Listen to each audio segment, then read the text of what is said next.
200 টনেরও বেশি ওজনের একটি বিশাল বিমান। কোনো ইঞ্জিন নেই, আটলান্টিক মহাসাগরের অন্ধকারের মাঝে শুধু একটা গ্লাইডার হয়ে ভেসে চলেছে।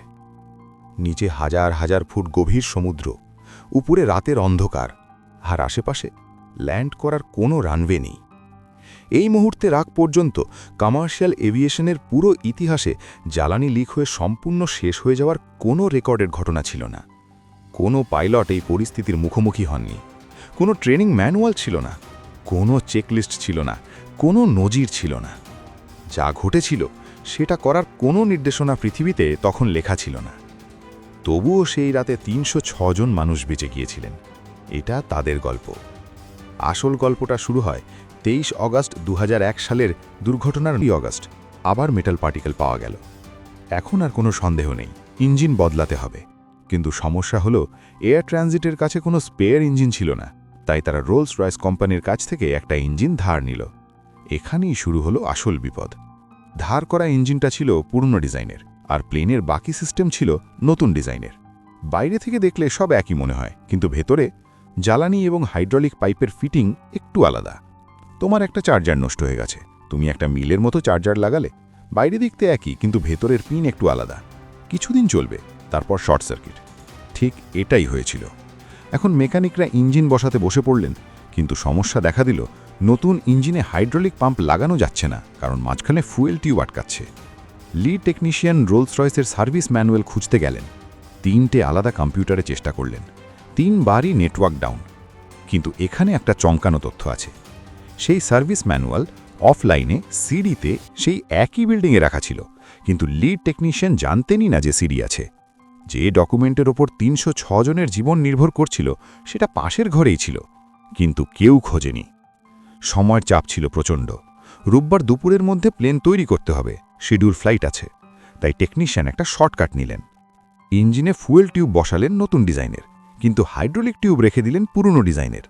এই একটা ইঞ্জিনে এখন দুটো আলাদা ডিজাইনের টিউব, যেগুলো একে অপরের জন্য তৈরিই হয়নি। রোলস রয়েসের সার্ভিস বুলেটিনে পরিষ্কার লেখা ছিল, ফুয়েল টিউব আর হাইড্রোলিক টিউব সবসময় একসাথে একই সেটে বদলাতে হবে, কিন্তু সেটা কেউ পড়েনি। ইনস্টলেশন শেষ হলো, গ্রাউন্ড টেস্ট হলো, সব স্বাভাবিক দেখালো। কোনো লিক নেই, কোনো ওয়ার্নিং নেই। প্লেন ছাড়া পেল। এরপর প্লেনটি কয়েকটা ফ্লাইট করল। কেউ জানল না যে ভেতরে একটা টাইম বোমা টিকটিক করছে। প্রতিটি ফ্লাইটে ভাইব্রেশন আর প্রেশারের কারণে দুটো টিউব ঘষা লাগছিল। ধীরে ধীরে ফুয়েল টিউবের দেওয়াল ক্ষয় হচ্ছিল।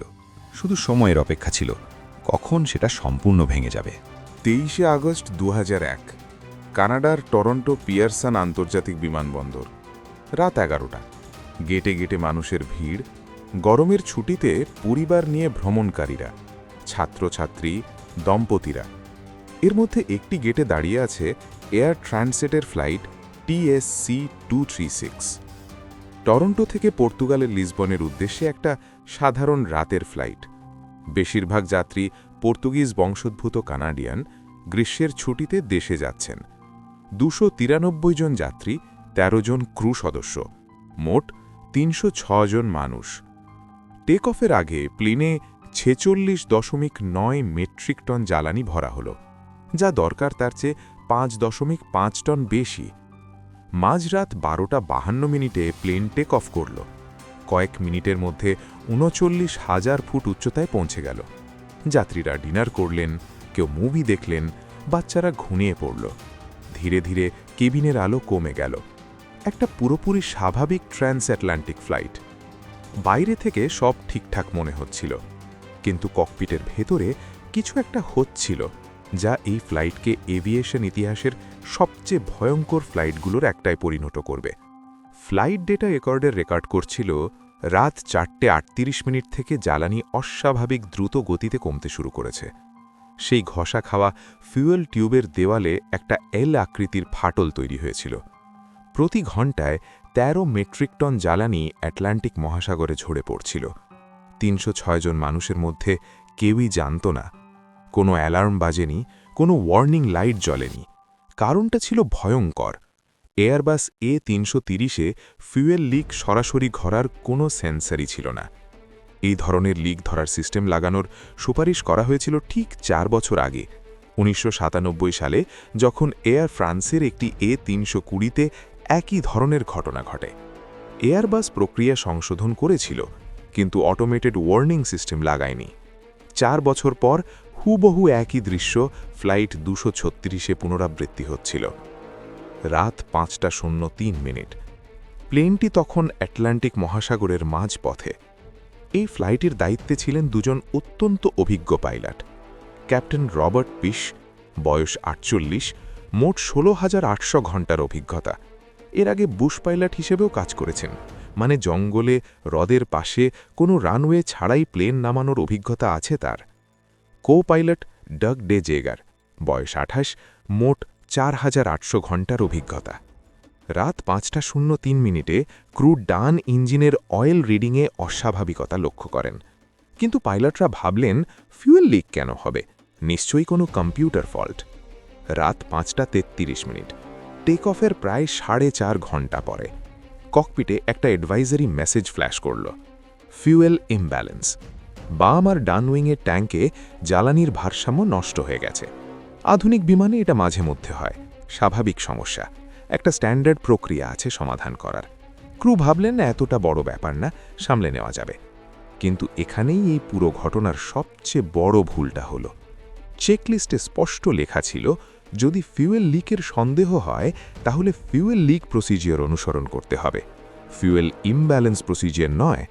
কিন্তু ক্রু চেকলিস্ট না পড়ে স্মৃতি থেকে কাজ করছিলেন। তারা সেই গুরুত্বপূর্ণ নোটটা মিস করে গেলেন। ফিউয়েল ইমব্যালেন্স ঠিক করার জন্য তারা ক্রস ফিড ভালভ খুলে দিলেন। এর মানে হলো এখন বাম উইংয়ের ট্যাঙ্কের বাকি জ্বালানিও সরাসরি ডান উইংয়ের লিক দিয়ে বাইরে বেরিয়ে যাচ্ছে। দুই দিকের জ্বালানি একই লিক দিয়ে ঝরে পড়তে লাগল। পাইলটরা যে সমস্যা সমাধান করতে চেয়েছিলেন, তাদের সেই সিদ্ধান্তই সমস্যাটা দ্বিগুণ করে দিল। এরপর ক্যাপ্টেন পিশ কেবিন ক্রুকে বললেন, জানালা দিয়ে উইং আর ইঞ্জিন দেখো, কোথাও ফিউয়েল লিক দেখা যাচ্ছে কিনা। কিন্তু রাতের অন্ধকার, নিচে শুধু কালো সমুদ্র, কিছুই দেখা যাচ্ছিল না। রাত 5:45। জ্বালানি এতটাই কমে গেছে যে লিসবন পর্যন্ত পৌঁছানো আর সম্ভব নয়। সামনে সমুদ্র, ঘুরে ফেরার উপায় নেই। প্লেন আটলান্টিকের মাঝখানে। ক্যাপ্টেন পিশ মাথা ঠান্ডা রাখলেন। আটলান্টিক মহাসাগরের মাঝখানে কিছু ছোট দ্বীপ আছে, বেশি মানুষ জানে না, অ্যাজোরেস দ্বীপপুঞ্জ। পর্তুগালের এই দ্বীপগুলোর মধ্যে তেরসেইরা দ্বীপে একটা মিলিটারি এয়ারবেস আছে, লাজেস এয়ারবেস। রাত 5:48 পাইলটরা এটিসিকে জানালেন মাত্র 7 মেট্রিক টন জ্বালানি বাকি আছে। 236 heavy, declaring fuel emergency. Airport তখনও কয়েকশো মাইল দূরে, আর ক্রু তখনও পুরোপুরি বুঝতে পারেনি যে আসল সমস্যাটা ফিউয়েল লিক। রাত 6:13। প্লেন তখনও 34,000 ফুট উচ্চতায় লাজেসের দিকে নামছে। তখনই হঠাৎ ডান ইঞ্জিন বন্ধ হয়ে গেল। জ্বালানি না পেয়ে 34,000 ফুট উচ্চতায় আটলান্টিক মহাসাগরের ওপরে এই বিমানটি এখন একটা ইঞ্জিনে চলছে। ইটপস নিয়ম আছে, extended range twin engine operations. একটা ইঞ্জিন বন্ধ হয়ে গেলেও অন্যটায় কাছের এয়ারপোর্ট পর্যন্ত যাওয়া যায়, কিন্তু এটা সাধারণ সিঙ্গেল ইঞ্জিন ফেলিয়ার ছিল না। বাম ইঞ্জিনেও জ্বালানি প্রায় শেষ। রাত 6:26। ডান ইঞ্জিন বন্ধ হওয়ার ঠিক 13 মিনিট পর বাম ইঞ্জিনও বন্ধ হয়ে গেল। 306 জন মানুষ বহনকারী এই বিমানটি এখন একটা গ্লাইডার। দুটো ইঞ্জিন বন্ধ হওয়ার সাথে সাথে ককপিটের স্ক্রিনগুলো অন্ধকার হয়ে গেল। মেইন ইলেকট্রিক্যাল জেনারেটর বন্ধ। কেবিনের সব আলো নিভে গেল, পুরো বিমান অন্ধকার। কেবিনে যাত্রীরা বুঝতে পারলেন ইঞ্জিনের স্বাভাবিক গুনগুন শব্দ নেই, নীরবতা। এত গভীর নীরবতা যে মানুষের কান বাজতে লাগল। 97 বছর বয়সী অগস্তিনো রোমেরো ইঞ্জিন বন্ধ হওয়ার শব্দ শুনলেন। তার মাথায় এলো ক্যানাডায় থাকা তার মেয়েদের মুখ। একজন ফ্লাইট অ্যাটেন্ডেন্ট তার কাছে এসে বললেন, please help me, please help me. 24 বছর বয়সী helicopter pilot trainee Daniel Rodriguez শুনতে পেলেন ক্রু মেম্বাররা একে অপরের উপর চিৎকার করছেন। 18 বছর বয়সী ছাত্র ভাস্কো দো সান্তোসের মাথায় বারবার ভেসে আসছিল সেই সব বিমান দুর্ঘটনার মুভির দৃশ্য। আজ সেটাই সত্যি হচ্ছে তার সাথে। কিছুক্ষণ পর ঘোষণা করা হলো প্লেন সমুদ্রে জরুরি অবতরণ করতে পারে। ক্রু সদস্যরা লাইফ জ্যাকেট বিতরণ শুরু করলেন। কিছু জ্যাকেট 1 স্ট্র্যাপের, কিছু 2 স্ট্র্যাপের। টাইট ইলাস্টিক ব্যান্ডে আটকানো স্ট্র্যাপ খুঁজে পাচ্ছেন না যাত্রীরা। ক্রু মেম্বাররা হাতে হাতে পরিয়ে দিতে লাগলেন। পর্তুগিজ ভাষায় ঘোষণা নেই। পর্তুগিজ ভাষাভাষী যাত্রীরা বুঝতে পারছেন না কি হচ্ছে। ওয়াটার ল্যান্ডিং ডেমনস্ট্রেশন শুরু হলে কেউ কেউ চিৎকার করে উঠলেন, কেউ কেউ একদম সাদা হয়ে গেলেন। অনেকে চোখ বন্ধ করে প্রার্থনা শুরু করলেন। গ্রেস রোমেরো পাশে যাত্রীর হাত শক্ত করে ধরে রইল। এদিকে ককপিটে পরিস্থিতি ছিল অন্যরকম। ইঞ্জিন বন্ধ হওয়ার পর প্লেনে ইমার্জেন্সি পাওয়ার এলো। RAM air turbine rat automatically বেরিয়ে এলো। এটা একটা ছোট্ট উইন্ড টারবাইন, প্লেনের নিচ থেকে বেরিয়ে বাতাসের গতিতে ঘুরে জরুরি বিদ্যুৎ তৈরি করে, শুধু বেসিক ইনস্ট্রুমেন্ট আর কিছু হাইড্রোলিক সিস্টেম চালানোর মতো। কিন্তু এটা কাজ করে শুধুমাত্র যদি প্লেনের গতি ন্যূনতম 140 নট থাকে। এখন ক্যাপ্টেন পিশের সামনে একটাই প্রশ্ন, ইঞ্জিন নেই, বিদ্যুৎ নেই, 30,000 ফুট উচ্চতায় আটলান্টিক মহাসাগরের ওপর। লাজেস এয়ারবেস তখনও 144 কিলোমিটার দূরে। এই দূরত্ব কি ইঞ্জিন ছাড়া গ্লাইড পার করা যাবে? এয়ারবাস A330-র গ্লাইড রেশিও হল 15:1, অর্থাৎ প্রতি 1 ফুট নিচে নামলে বিমানটি 15 ফুট সামনে যায়।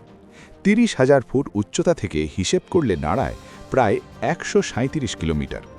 লাজেস ছিল 144 কিলোমিটার দূরে। অঙ্কটা প্রায় মেলে। কিন্তু আরও একটা সমস্যা ছিল। ক্যাপ্টেন পিশের পাশে এটিসি কর্মকর্তা জিজ্ঞেস করলেন, সমুদ্রে নামবেন নাকি? পিশ বললেন না, তিনি লাজেস পর্যন্ত পৌঁছানোর চেষ্টা করবেন। রাত 6:31 পাইলটরা লাজেসের সাথে যোগাযোগ করলেন। প্লেন তখন 27,000 ফুটে, লাজেস 33 নটিক্যাল মাইল দূরে। রাত 6:36 রানওয়ের আলো দেখা গেল, 14 নটিক্যাল মাইল বাকি। কিন্তু এখানে নতুন একটা সমস্যা। প্লেন এত দ্রুত এগিয়ে এসেছে যে এয়ারপোর্ট এসে গেছে ঠিকই, কিন্তু উচ্চতা তখনও 20,000 ফুট। 20,000 ফুট থেকে সরাসরি নামলে ক্র্যাশ ল্যান্ডিং নিশ্চিত। উচ্চতা কমাতে হবে, কিন্তু ইঞ্জিন নেই। এটিসি পরামর্শ দিল 360 ডিগ্রি চক্কর মারো। পিশ মানলেন। একটা বড় চক্কর, উচ্চতা নেমে এলো 20,000 থেকে 5,000 ফুটে। কিন্তু 5,000 ফুটও নিরাপদ নয়। কয়েকটি স্টান, উচ্চতা আরও কমল, 2,000 ফুট। এখন ল্যান্ডিংয়ের জন্য পারফেক্ট উচ্চতা। ইঞ্জিন পাওয়ার ছাড়া পাইলটদের হাতে ছিল মাত্র একটা সুযোগ। গো অ্যারাউন্ডের কোনো অপশন নেই। এই ল্যান্ডিং সফল না হলে আটলান্টিক। রাত 6:43 ল্যান্ডিং গিয়ার নামল। রাত 6:45 বিমানটি লার্জেস্ট এয়ারবেসের রানওয়ে স্পর্শ করল। গতিবেগ ঘন্টায় 370 কিলোমিটার, স্বাভাবিকের চেয়ে অনেক বেশি। ইঞ্জিন রিভার্স থ্রাস্ট নেই, শুধু ব্রেক। ব্রেক চাপার সাথে সাথে 12টি চাকার মধ্যে 8টি লক হয়ে গেল। বিকট শব্দ, টায়ার ফেটে গেল, স্পার্ক ছিটকালো, ছোট্ট আগুন ধরে গেল। 2300 মিটার ছুটে প্লেন থামল। ফায়ার টিম দ্রুত আগুন নেভালো। 2 মিনিটের কম সময়ে 306 জনকে প্লেন থেকে বের করা হলো। দুটো ইঞ্জিন বন্ধ হওয়া থেকে অবতরণ পর্যন্ত বিমানটি প্রায় 19 মিনিট বিনা ইঞ্জিনে উড়েছিল। ইঞ্জিনহীন অবস্থায় 121 কিলোমিটার গ্লাইড। কমার্শিয়াল এভিয়েশন ইতিহাসে এর আগে এটা কেউ করেনি, এখনও কেউ করেনি। ফলাফল, 2 জনের গুরুতর আঘাত, 16 জনের ছোটখাটো আঘাত, বেশিরভাগই ইভ্যাকুয়েশন স্লাইড থেকে নামার সময়। কেউ এর অর্থ মারা যায়নি। 306 জনের সবাই বেঁচে আছেন। কেউ কেউ শুধু মাটির দিকে তাকিয়ে রইলেন, যেন বিশ্বাসই হচ্ছে না পায়ের নিচে শক্ত মাটি আছে। পরে পর্তুগিজ বিমান দুর্ঘটনা তদন্ত বিভাগ GPIAA মাসের পর মাস তদন্ত করল। বেরিয়ে এলো, এই দুর্ঘটনার পেছনে একটা কারণ নয়, অনেকগুলো ব্যর্থতা একসাথে কাজ করেছে। 1. রোলস রয়েসের সার্ভিস বুলেটিনে ছিল ফুয়েল আর হাইড্রোলিক টিউব সেট হিসাবে বদলাতে হবে, কেউ পড়েনি। 2. মেকানিক সময়ের চাপে শর্টকাট নিয়েছিলেন, 2 আলাদা ডিজাইনের টিউব একই ইঞ্জিনে লাগিয়েছিলেন। 3. নেটওয়ার্ক ডাউন ছিল, কিন্তু অফলাইন ম্যানুয়াল পাশের ঘরেই ছিল, কেউ খোঁজেনি। 4. ক্রু চেকলিস্ট না পড়ে স্মৃতি থেকে কাজ করেছিলেন। সেই একটা ভুলে 2 দিকের জ্বালানি একসাথে শেষ হয়ে গেল। 5. 4 বছর আগেই এয়ারবাসকে বলা হয়েছিল ফুয়েল লিক ডিটেকশন সিস্টেম লাগানো হয়নি। এই 5টা ব্যর্থতার প্রতিটি যদি আটকানো যেত, এই দুর্ঘটনা হতো না। ল্যান্ডিংয়ের পর ক্যাপ্টেন পেশকে নায়কের মর্যাদা দেওয়া হলো, কিন্তু কিছুদিনের মধ্যে তার অতীত সামনে এলো। প্রায় 20 বছর আগে আমেরিকায় ড্রাগ পরিবহনের অভিযোগে তাকে গ্রেফতার করা হয়েছিল। জর্জিয়ায় কারাগারে 5 বছরের একটা অংশ কাটিয়েছিলেন। মাত্র আগের বছর তাকে ক্ষমা করা হয়েছিল। মিডিয়ায় ঝড় উঠল, একজন প্রাক্তন ড্রাগ স্মাগলার কিভাবে কমার্শিয়াল এয়ারলাইনের পাইলট হলেন। কিন্তু একটা বিষয় তর্কের বাইরে, সেই রাতে 306 জন মানুষের কাছে তিনি একজন নায়ক। তার অতীত যাই হোক, এয়ার ট্রানজাটকে কানাডিয়ান সরকার $2.5 লক্ষ কানাডিয়ান ডলার জরিমানা করল, কানাডার এভিয়েশন ইতিহাসে সর্বোচ্চ।